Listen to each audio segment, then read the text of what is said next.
Bonjour Jérôme Aucourant, vous êtes né le 10 novembre 1962 à Paris, vous êtes chercheur en économie, spécialiste de Karl Polanyi, vous allez aborder aujourd'hui avec nous Polanyi et sa pensée dans le monde actuel. C'est ça, Alexis. Merci. Je m'intéresse aussi beaucoup au Proche-Orient. Mais bon, c'est peut-être pas le sujet central de la soirée. On y va.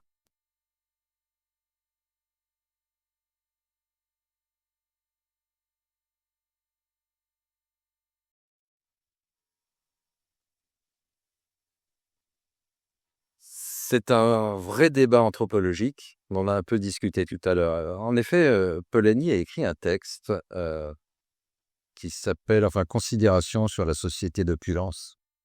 Affluent Society, c'est un livre que Galbraith avait écrit. Il en faisait une sorte de discussion compte rendu. En fait, ce qui démontre, c'est qu'en réalité, la société d'abondance reproduit les données du problème qu'elle est censée résoudre. C'est-à-dire que la production du manque, de la rareté, de l'insatisfaction sont de véritables moteurs du système. Et une fois qu'effectivement vous avez comblé un besoin, d'autres vont venir immanquablement. Alors, il y avait un penseur américain qui écrivait un américain teinté de norvégien, pour reprendre la discussion de tout à l'heure, c'est Thorsten Veblen. Dans la théorie de la classe de loisirs, il y a eu toute une discussion sur la distinction.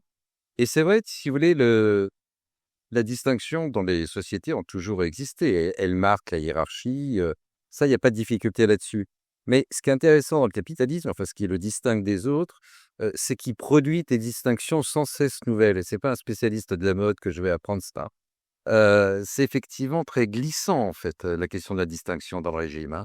Mais elle est au cœur de sa dynamique, incontestablement. Donc en fait, nous pensions, quand on regarde effectivement le nombre de biens dont peut disposer, je dirais, le plus pauvre de nos concitoyens, relativement à ce dont disposait un Yanomami étudié par Claire Clast dans les années 60, c'est incommensurable.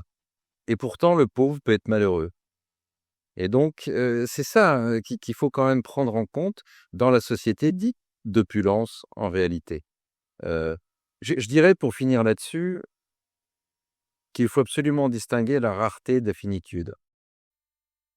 La rareté, c'est une relation sociale, hein. C'est comme ça qu'il y a des dispositifs psychiques de l'individu par rapport à la contrainte sociale. Bon.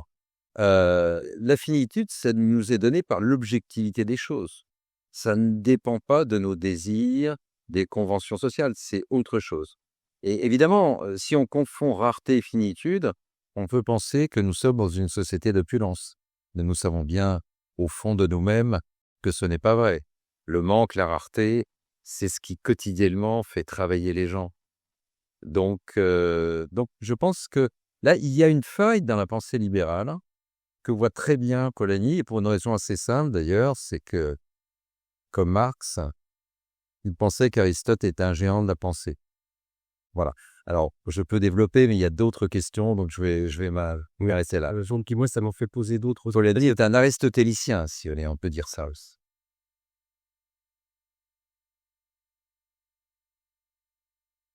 Alors, cette phrase, il faut la remettre un peu dans un contexte, hein.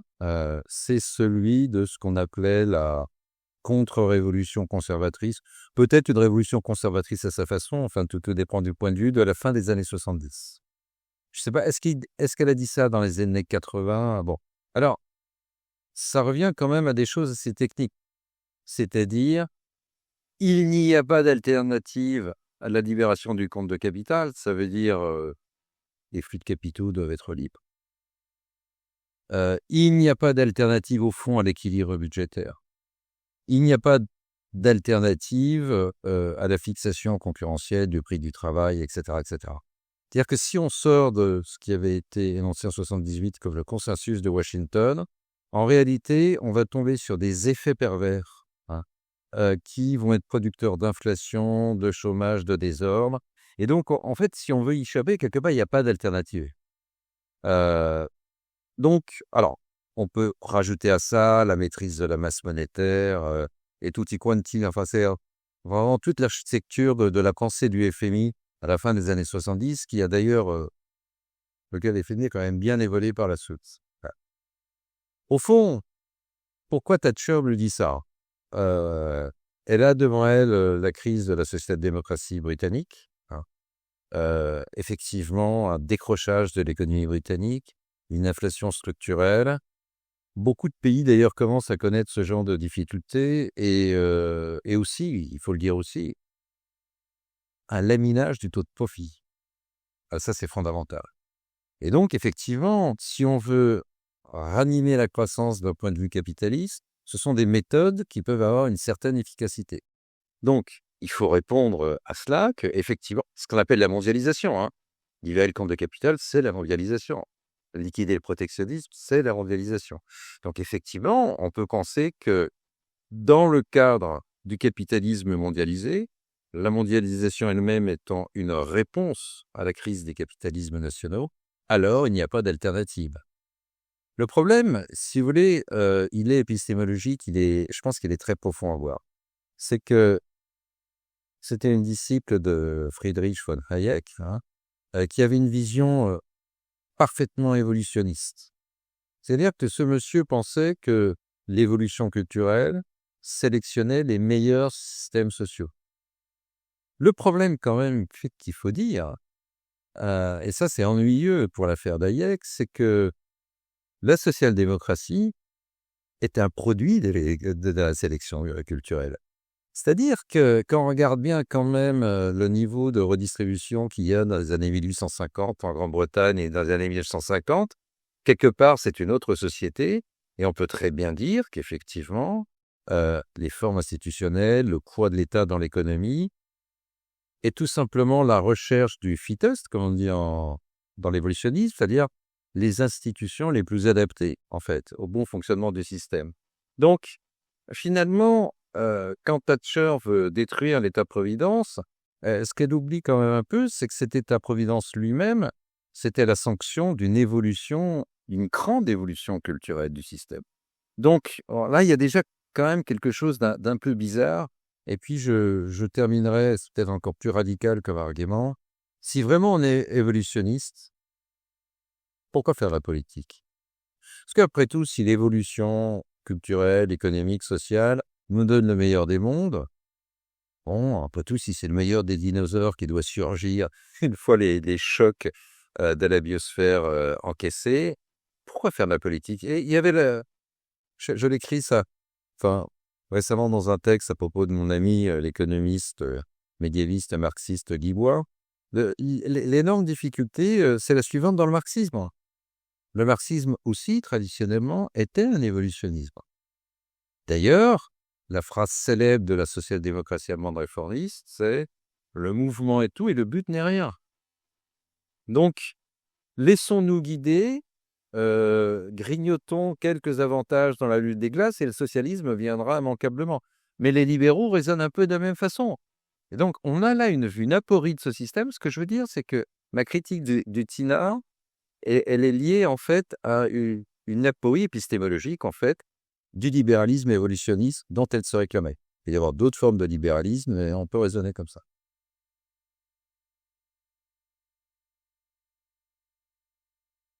Alors, l'idée qu'il n'y aurait pas de loi parce qu'on parle de culture, je pense qu'il faut... Enfin, je ne suis pas vraiment d'accord avec ça. Évidemment, le terme de loi est très, très équivoque. Il ne s'agit pas, pensez, si vous avez fait un peu de physique en terminale ou en première, ce qu'on faisait à l'époque, à la loi des gaz parfaits. Personne ne va prétendre qu'il s'agit de faire des lois de ce genre. En même temps, nous savons très bien que la culture, en tant que contrainte psychique, sociologique et matérielle, parce qu'il y a un aspect matériel de la culture qui est important, n'est pas laissée au hasard, à la contingence. Et Polanyi était tout à fait contre ça, d'ailleurs, puisqu'on parle de Polanyi. On peut déceler des exigences, des contraintes, des régularités, même dans ce qu'on appelle les cultures matérielles des sociétés humaines. D'une certaine façon, le domaine, je pense, de la réflexion scientifique en sciences sociales, c'est pas semblable, en fait, à la convention juridique, hein. C'est effectivement, on peut dire que la loi juridique est très problématique. Il y a des lois positives, on est d'accord. C'est autre chose. Bon, alors, le sens de ta question, c'était Le caractère de le haut régulateur, donc il y a des alors dans la vision économiste, formaliste, il y a des lois. alors justement, je vais parler d'une loi. On peut parler d'une loi polanyienne, c'est la loi du double mouvement. Alors pour le coup, il raisonnait bien en termes de loi. Cette loi, si vous voulez, c'est une sorte de reformulation de la dialectique marxienne. En tout cas, c'est ce que sa fille, qui a maintenant plus de 100 ans, mais elle est encore vivante. Elle est née en 25 à Vienne. C'est ce que sa fille pensait et je pense qu'elle a raison. C'est-à-dire que Polanyi dit ce qu'on appelle société libérale, c'est animé d'un mouvement qui vise à instituer des marchés pour répondre aux questions qui se posent à la société. Alors, ça peut être par la démographie. La démographie, d'ailleurs, une grande critique que je fais à un certain nombre de mes collègues, c'est la chose dont on ne veut pas parler. Donc, tout un ensemble de raisons. Mais c'est vrai que face à la question de la démographie, on peut se dire comment il faut organiser l'économie, est-ce qu'il faut plus de marchés, etc., etc. Bon. La question de la pollution, par exemple. Bon, il y a une trentaine d'années, aux États-Unis, j'étais très surpris de voir des néolibéraux. Alors ça, c'est le paradoxe le plus total. Un disciple de Mises et de Kirchner, qui s'appelait Mario Rizzo, et je le voyais s'extasier devant les new commodities, c'est-à-dire les nouvelles marchandises qui étaient les droits de pollution. Et là, à l'époque, c'était relativement nouveau, en fait. Mais c'est quand même assez bizarre, parce que c'est quand même l'État qui calcule, c'est un produit de la technocratie, c'est une réponse, en fait, au dérèglement du capitalisme. Alors là, on peut traiter ça sous forme de marchandise, mais c'est quelque chose qui est totalement dans le produit du développement de l'État. Simplement, on veut le traiter sous forme de marchandise. Bon, c'est une réponse à la question. Alors, voilà, l'extension de la marchandise par les droits de pollution. Si vous voulez résoudre d'autres problèmes écologiques, par exemple sur les baleines, sur les animaux, que se dire, pour qu'ils soient défendus, il faudrait qu'il y ait des sociétés qui possèdent ces animaux-là et affecter les droits de propriété. Ce sont des choses très étranges, en fait. Si on posait la question, je pense, à un homme du Moyen-Âge, de l'Antiquité, il aurait été très surpris que la solution à tous les problèmes sociaux c'eût été la création de marchés. Même de marchés sur des choses qui, a priori, la grande affaire de Polanyi, ça s'appelle des marchandises fictives, des choses qui ne sont pas produites pour être vendues, et on décrète que finalement, mine de rien, on peut créer un marché comme ça. C'est une pure fiction, en fait, hein. Et c'est une fiction qui est opératoire, car les gens organisent leur vie, on organise la société là-dessus. Je peux peut-être nous dire Donc ça, c'est le mouvement. Ça, c'est le mouvement. C'est-à-dire, la société libérale, c'est un mouvement d'extension des marchés, en fait, hein. Mais justement, le problème, et c'est là la loi de l'évolution sociale de la société de marché, donc je crois qu'on peut parler de loi pour Polanyi, là c'est une loi tendancielle, c'est qu'à traiter comme des marchandises des choses qui n'en sont pas, on a, et là c'est un coup de génie méthodologique, on a un effet pervers, me dit Polanyi. C'est-à-dire l'effet pervers chez les libéraux, c'est contester l'autorégulation du marché, le marché se venge. C'est ça, en fait, l'effet pervers libéral. Et Polanyi dit, non, mais l'effet pervers, c'est plus subtil que ça, c'est même beaucoup plus compliqué que ça. C'est que vous traitez comme des marchandises des choses qui n'en sont pas, comme par exemple la nature, des poissons, tout ce que vous voudrez, ce genre de plus vivant, pourquoi pas des bouts d'ADN qu'on va fabriquer. Et vous allez faire face à des choses que vous n'avez pas prévues. C'est ça qui se produit. Alors, typiquement, c'est aussi le travail des enfants comme marchandise. Bon. Dans les années 1830, à Saint-Étienne, on nous explique que nous avons besoin, compte tenu de la concurrence internationale, du travail des enfants, parce qu'ils sont petits, peuvent se glisser facilement dans les mines. Ce discours est absolument extravagant, mais il était tenu au plein boom, si je veux dire, de la révolution industrielle. Saint-Étienne, c'est là où on pose les premiers chemins de fer en 1828. Donc, une extrême modernité et une extrême sauvagerie des relations sociales qui est en fait la conséquence du fait de traiter le travail humain comme une marchandise. Et immédiatement, qu'est-ce qui se passe? Et très souvent, ce sont des réactionnaires. Marx le note, pour s'en féliciter. Polanyi aussi en disant mais ceci est contraire à l'éthique chrétienne, bien sûr. Et donc, vous allez voir à l'intérieur même de la société un certain nombre d'individus qui vont dire non, il faut mettre des limites. Il faut instituer ça. Ce mouvement des marchandises fictives doit être contrecarré dans certaines limites. Polanyi appelle ça le contre-mouvement. Donc, vous voyez, il y a une loi du mouvement et du contre-mouvement. Et sa question finale, c'est qu'au fond, c'est un mouvement qui est assez erratique. Nul ne sait quel est le résultat de cette dialectique. Je terminerai sur le point suivant. On a beaucoup mathématisé le risque. On a créé des produits financiers structurés assez complexes. Parfois même, les gens qui les créaient ne savaient pas trop comment ça fonctionnait à la fin. Si je prends l'exemple de Saint-Étienne, ils se sont retrouvés avec des charges d'intérêt absolument extravagantes. Tout ça était fou, en fait, d'une certaine façon. Et ce système s'est effondré. Quand vous regardez ce qu'écrit un économiste, qui n'est quand même pas un néolibéral, je pense à Paul Krugman, quand il écrit son livre en 2007, mot à mot, La conscience d'un homme de gauche, si on traduisait en français, il ne voit absolument pas ce problème. C'est-à-dire que pour lui, la mathématique du risque est suffisamment forte. Finalement, bon, il y a des problèmes de redistribution, ça, il en est conscient, Krugman, mais le marché peut autorégler la question des risques. Le problème, c'est que le marché, il n'a rien autoréglé du tout, en fait. Là, on pourrait revenir dans le détail. On a laissé faire le marché. C'était l'effondrement général. Donc, Polanyi avait bien raison de dire que cette issue du double mouvement est très dangereux. Et là, je termine, parce que c'est une question qui est quand même complète, ça, que je pose, sur l'effondrement de la société elle-même. Je précise que si on n'avait pas, c'est Bush qui avait ça, mis un plan de 800 milliards de dollars à l'époque, l'économie américaine s'effondrait beaucoup plus vite qu'en 29, c'est-à-dire au rythme de 12% l'an. Je ne sais pas si vous vous rendez compte. Donc un plan de 800 milliards, ensuite un plan de 2000 milliards, tout ça est énorme, mais ce n'est pas très grave puisque c'est le reste du monde qui paye, comme on le sait par la suite. Voilà. Donc je pense qu'on aurait pu s'en sortir tout simplement en évitant ces formes d'endettement extrêmes et surtout en nationalisant les banques et en mettant en prison tout un ensemble de gens qui, en fait, ont sabré de champagne pendant qu'Obama leur donnait de l'argent. Okay. C'est ça qui s'est passé.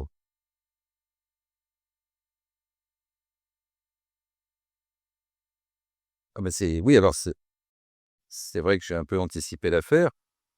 La marchandise, c'est quelque chose d'assez ancien. Hein. Vous allez retrouver ça, ne serait-ce que dans les écrits d'Hammurabi. Ça existe déjà, sauf qu'on réglait le prix des marchandises. C'est-à-dire que vous avez un certain nombre d'inputs qui peuvent d'ailleurs venir plus ou moins du marché, enfin peu importe, mais qui sont produits pour être assemblés ou la terre pour être cultivée en vue d'une vente totale ou partielle sur un marché. Bon, au Moyen-Âge, en moyenne, en Normandie, le paysan met 1/5 de sa production sur le marché. Pas tellement plus. C'est important, mais voilà, c'est pas toute la production. En ce sens, effectivement, vous avez bien une production en vue de la vente, même si elle est partielle, donc on peut parler de marchandise au sens ordinaire du terme. Bon. La marchandise fictive, c'est autre chose. C'est quelque chose que l'on s'approprie. Alors là, j'ai envie de dire, selon une certaine fiction culturelle. Lorsque je dis que Dieu m'a donné la terre et que je peux la cultiver, ou que par exemple, Dieu m'a donné la terre, les Indiens ne la cultivent pas, donc je peux les chasser pour la cultiver, ça c'est l'imaginaire américain, et donc je me l'approprie. Donc là, il y a quand même quelque chose de tout à fait étonnant, c'est que cette terre elle-même, c'est un facteur de production, comme on dit en économie, cette terre n'a pas été produite pour être vendue. C'est le résultat d'une convention sociale, de quelque chose qui est propre à une culture à un moment donné du temps. On peut penser dans d'autres cultures que la terre est un don des dieux et qu'elle n'est pas aliénable, qu'elle est parfaitement inaliénable. C'est évidemment tout à fait possible. Mais nous ne raisonnons pas comme ça. Hein. Quand vous regardez l'Égypte ancienne, par exemple, la terre appartient à Pharaon. Et en fait, ce que les individus ont, c'est des démembrements de fonctions, de droits d'usage relativement à ça, que le Pharaon, d'ailleurs, peut reprendre à tout moment. Et le pharaon, c'est du pharaonique qui veut dire la grande maison. On voit bien l'idée qu'il y a d'ailleurs. Hein. L'économie nationale, c'est la grande maison du roi. La grande maison du roi appartient à un dieu. Donc évidemment, vous n'allez pas faire usage de ces territoires comme si c'était totalement le vôtre. C'est celui des dieux. Ça, c'est autre chose. Donc, on voit bien que notre société fonctionne parce qu'on a décidé que le travail humain, la nature sous forme de terre, étaient des marchandises. Oui, j'ajoute que un peu avant la crise de 2008, il y a quelqu'un d'ailleurs qui, malgré tout, a reçu le prix du meilleur jeune économiste, parce qu'il avait moins de 40 ans, qui disait qu'il ne pouvait pas y avoir de crise parce que, en fait, les algorithmes de vente-achat étaient programmés par des gens très intelligents, tout ça était hyper rationnel, et patati patata. C'est-à-dire, vous avez des gens suffisamment bêtes pour croire ce genre de choses. Remarquez, ça les fait vivre. Et je dis, le journal Le Monde ne lui en a pas particulièrement voulu à ce monsieur. J'ai oublié son nom et je pense que c'est une bonne chose pour mon cerveau, hein. Mais ils étaient vraiment persuadés qu'on avait trouvé, j'ai envie de dire, la pierre philosophale des marchés autoréglés. Mais non, pas du tout en fait. C'est ça qui est extraordinaire. Donc effectivement, on peut penser que la marchandisation, bon, que ce soit pour le capital, que ce soit évidemment pour l'humain, eh bien, c'est pour la nature, c'est un problème, bien évidemment. Maintenant, pour ce qui est des droits de pollution, la conséquence de tout ça, je vous l'ai dit, il y a un conseiller, en plus, il a maintenant une réputation un peu progressiste, ça fait beaucoup rire, qui s'appelle Laurence Sommer, qui disait que la pollution n'était pas optimale sur la Terre. Donc, en fait, l'idée, si vous voulez, c'est que on aille produire au sud, hein. Et ça peut se faire par les transferts de droits de pollution, bien évidemment.